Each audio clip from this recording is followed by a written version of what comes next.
So it seems every day now there is more Tesla terrorism. And prior to this, it was like people keying cars, people, graffiti, setting cars on fire at dealerships, which I'm like, I don't know what the manager of that car dealership had to do with Elon Musk, but okay. There was the guy digging in his rear and putting his booty juice all over the car. So that's been the type of Tesla terrorism up to this point. Well, today we found out actual bombs were found at a Tesla showroom in Austin, according to the Daily Mail. It said multiple incendiary devices were found inside a Tesla showroom in Austin, Texas on Monday morning as nationwide threats against CEO Elon Musk continue.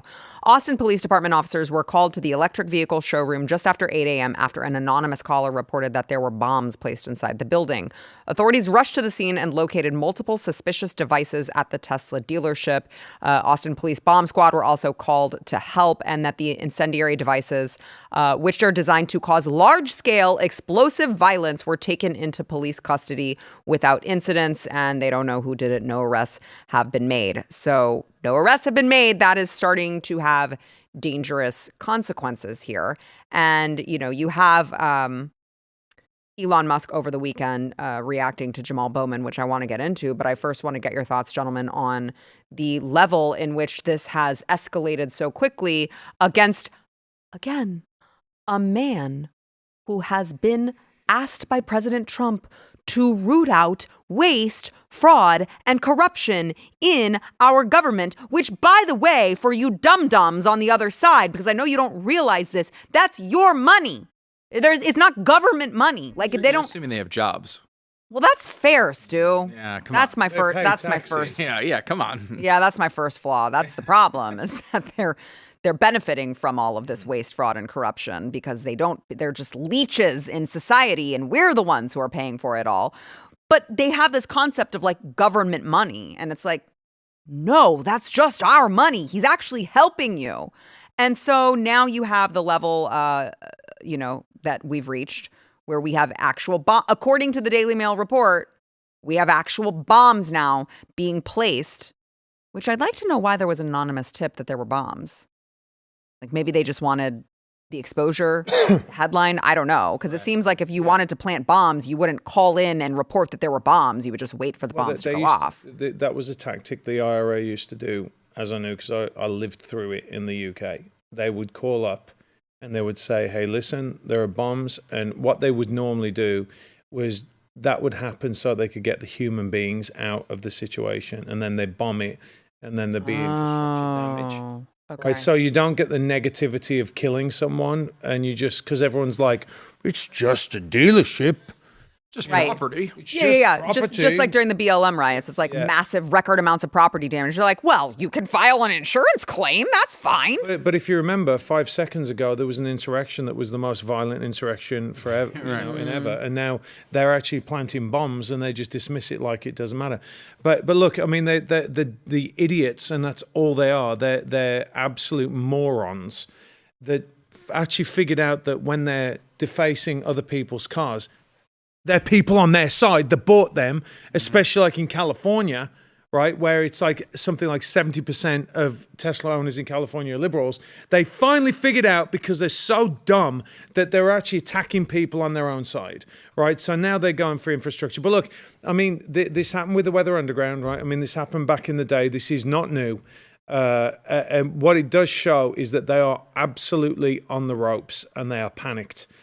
But we all knew, we've said this over and over and over again, that this is where it's always going to lead with the left. Mm-hmm. This is, that if you, how many times have we said this, Sarah? If you call someone a Nazi, if you call someone a white supremacist, if you call someone racist, then you can justify committing violent acts against them because those things are evil. So it's really, really important. And the left is absolutely brilliant at doing this. They're brilliant at commandeering the language. And we have to fight them every step of the way when they do that. Like, not just dismiss, they're calling this, whatever. And I know, look, I've been guilty of that. I'm like, it just means that you disagree with me. No, but it also means that I can commit an act of violence against you because Nazis were evil. And this is really, really important. I do think that it's coordinated. I do think that it is not grassroots at all, because as you said, look at what happens when you get a grassroots movement that goes to protest the Department of Education. There's like 4 weirdos, and this is one that I could believe is this is absolutely coordinated and funded. Yeah, without a doubt. We'll find that out eventually. We will know. We'll eventually track that down over some period of time and find out what organizations were funding all this, because there's no way this is just organic. I totally agree with you. And to build off your point on the violence, the legal definition of domestic terrorism, you have to be doing the violence, the destruction to influence policy, right? So that's part of it. The other part of it is you have to have human life has to be in danger, and so they're walking this line of trying to say it's just property. Yeah. When you're putting bombs in a place, I don't think people are really going to buy that, but that might be why they called in the threat. It's fascinating, though, because if you think about their logic, if you go into the left, the mind virus for a moment. No, thank you. No, just go with me here for Thought just experiment. Thought experiment. If you're blowing up Teslas are electric vehicles. Electric vehicles stop global warming. Global warming is our most existential threat, which is threatening to kill all these people. So by blowing up Teslas, you're making global warming worse. So in a way, you really are making, at least in their world, lives end, which is kind of hilarious. And you think about just a few years ago, how insane this would have been to suggest that the left would be at electric vehicle dealerships writing resist on the front and lighting the cars on fire, while conservatives, and I did this myself, I was spite test driving a Tesla the other day. Yeah, me too. Because I hate these people so much. It is the greatest marketing tool of all time. They've made somehow conservatives like electric vehicles.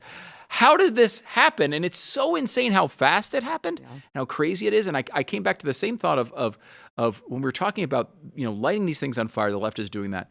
Can you imagine for a second, go back a few years, that it was conservatives putting bombs in Tesla dealerships and lighting them on fire because they didn't like the earth or whatever? It would be the lead story on every newscast for a month at least. And here we are with this. It was the Daily Mail that reported this. I didn't see it anywhere else. Maybe a couple people have picked up on the reporting by now. But how is that left to a foreign outlet to report on bombs in a dealership in the middle of one of our biggest political disagreements right now? It's absolutely fascinating. This is just posted. The FBI has launched a task force to track down and arrest the terrorists involved in the Tesla attacks. That's good. But that's how bad it is, that they're deploying personnel from the FBI's counterterrorism division to carry out the operation, and so that they've got 48 reports of Tesla-related incidents that they are working on. But here's the other thing as well about you talk about electric vehicles.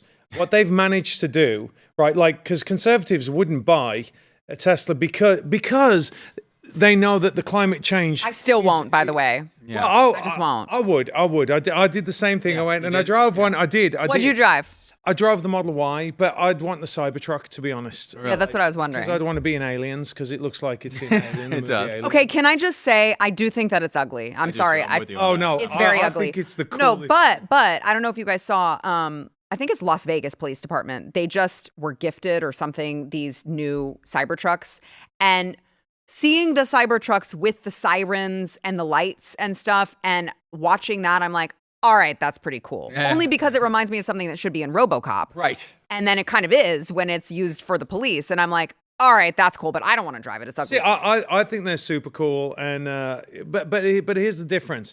What they've done is, we know that it's BS, right? We know the climate change is not real. And I've got a friend of mine who's a PhD in geophysics, and he can absolutely tell you how it's not true.